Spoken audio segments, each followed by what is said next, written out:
Greetings. Welcome to week 11 of our Drama in English course.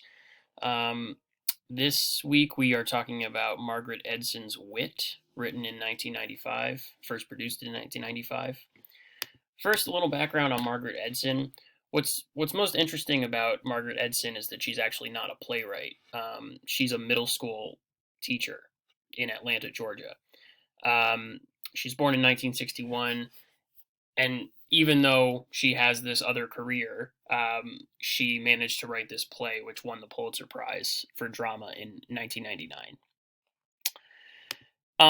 Little background on the plot here. The plot for this play is very simple. It's kind of the point is more about like the journey to get there. But again, we focus on Dr. Vivian Baring, who's a professor of English literature, a scholar of early modern metaphysical poetry, focusing on John Donne specifically.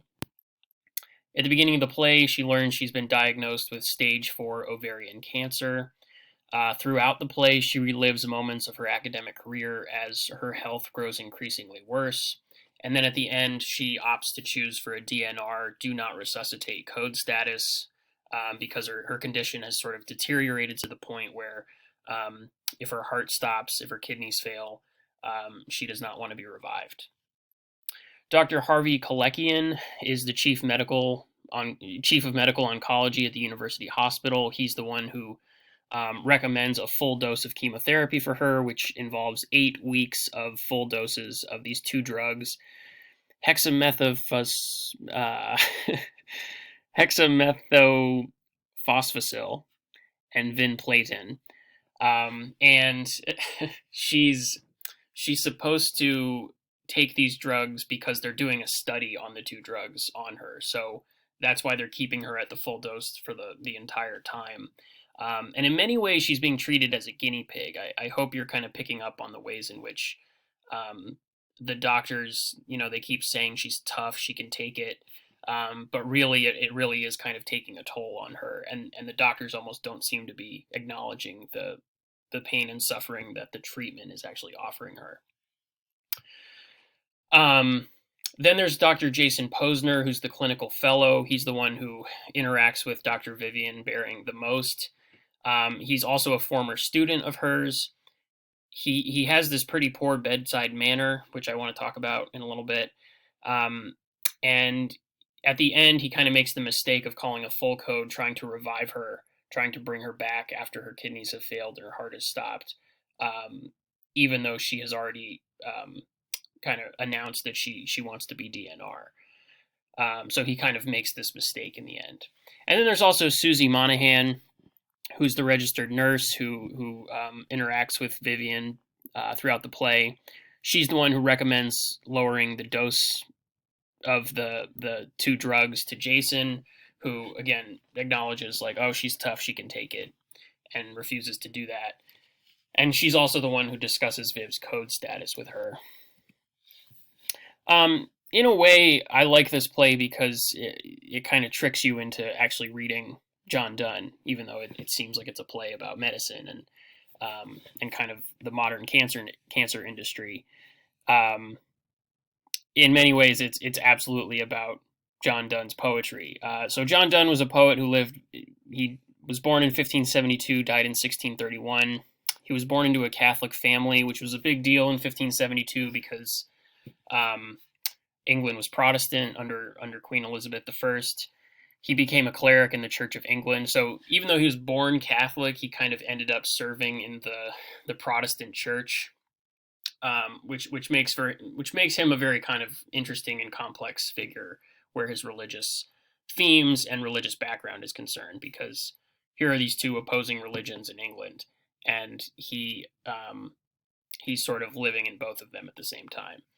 He's the author of many erotic love poems, holy sonnets, which we'll take a look at, which this play focuses on metaphysical poems, satires, and sermons. So some themes and questions to think about as you read this play this week are, first of all, is there a gender dynamic at work kind of in the hospital, in the way that power shifts between the doctors and the nurses, right? So how do the male doctors treat Viv, like Dr. Kalekian and Jason? And how does their treatment differ from Susie's treatment of her?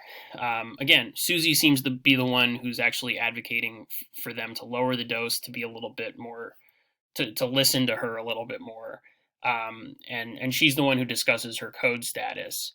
Whereas the other doctors just think that, oh, she's tough, she's going to take this, she can, as long as she's alive, we're going to be doing this test on her, right? There's a theme that healthcare professionals become a hazard to her health. I think at one point she actually even says that.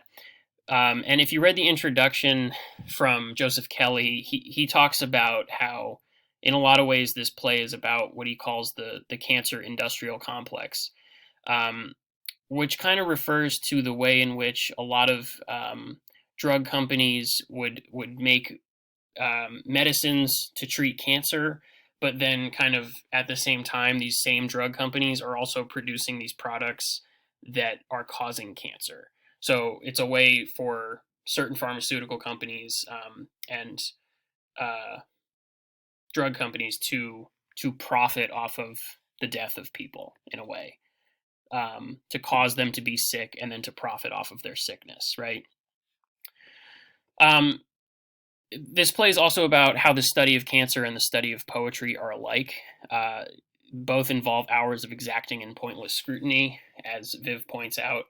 And she kind of notices the more treatment she goes through, the more she seems to be turning into like a subject of study in the same way that she has dedicated her life to kind of studying poems.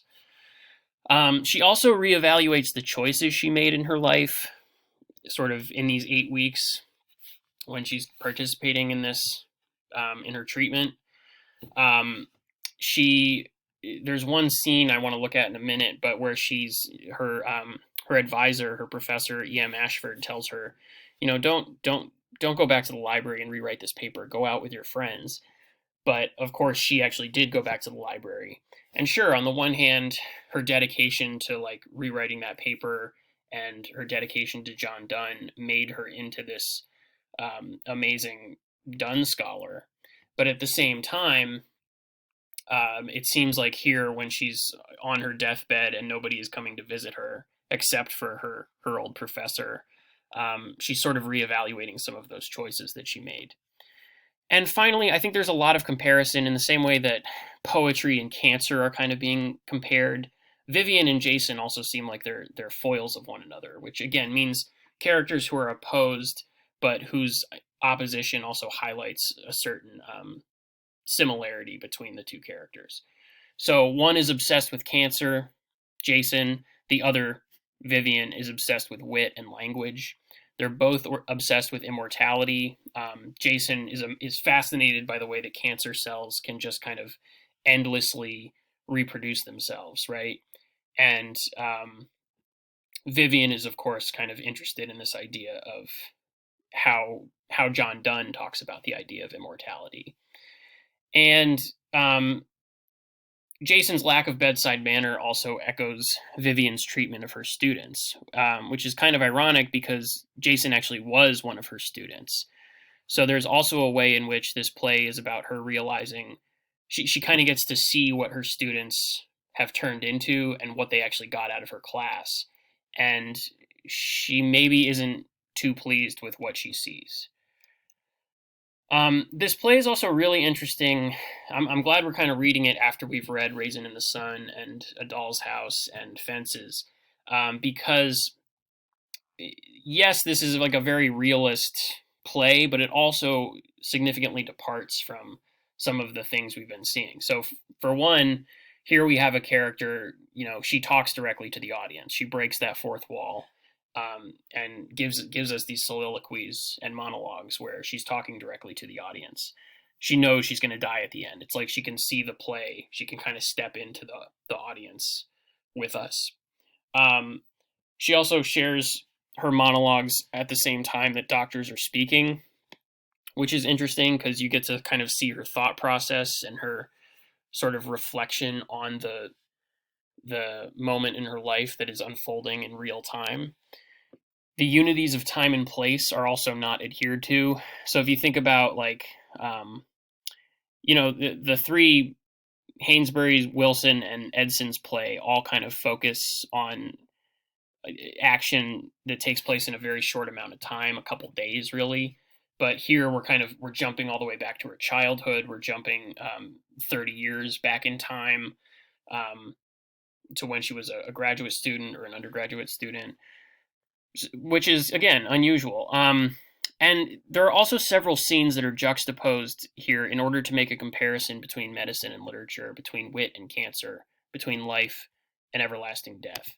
And one of those is as she's being diagnosed and presented with her treatment option by Dr. Kalekian,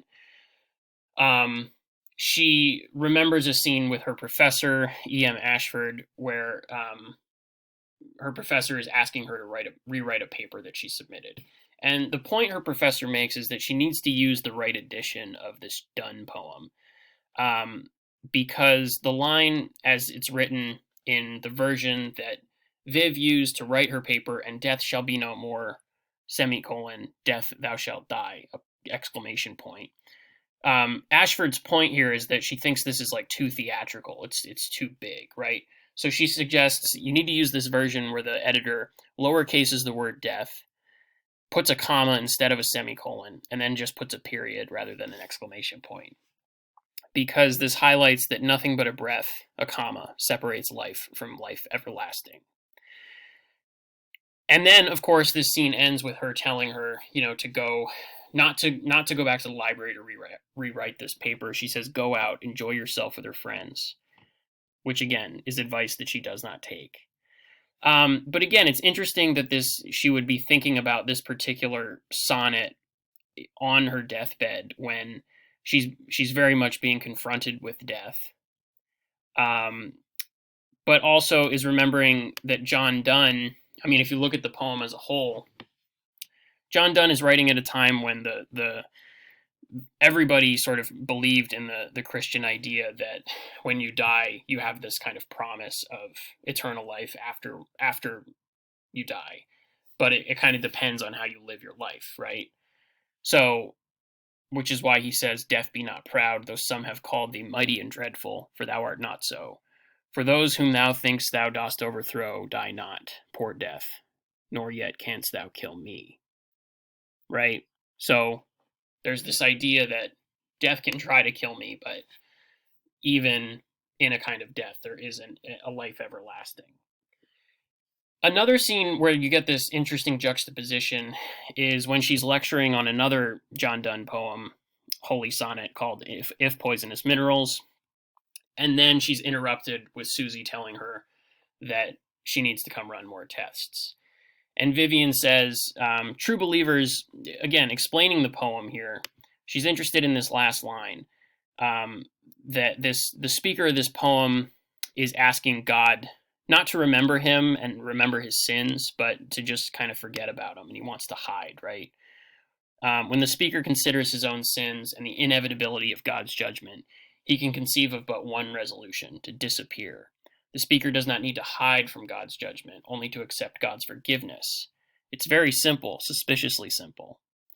And then a student here responds by saying, "I think it's like he's hiding. I think he's really confused. I don't know, maybe he's scared. So he hides behind all this complicated stuff, hides behind his wit." And in a way, that speaks directly to what Viv is doing in this play and has done for her whole career, right? Is Viv trying to hide from God's judgment, from the inevitability of her own death? Is she the speaker of Donne's poem here? And I think maybe she is. And finally, the last thing I want to point out here is what Jason actually gets out of her class. She gets to see what one of her former students has taken away from her study of 17th century poetry. And in one way, he says it's, the puzzle that Donne presents, it's fascinating, really. It's great training for lab research. But then he says when it comes right down to it, research is just trying to quantify the complicated stuff of the puzzle. And what he actually gets out of her class is, if there's anything we learned in 17th century poetry, it's that you can forget about that sentimental stuff. Enzyme kinetics was more poetic than Bering's class. And he doesn't say this in front of Dr. Bering, but I think she would be hurt to kind of learn this, because here at the end of her life, Viv is looking for sympathy and empathy from somebody, and is only getting this kind of harshness from Jake.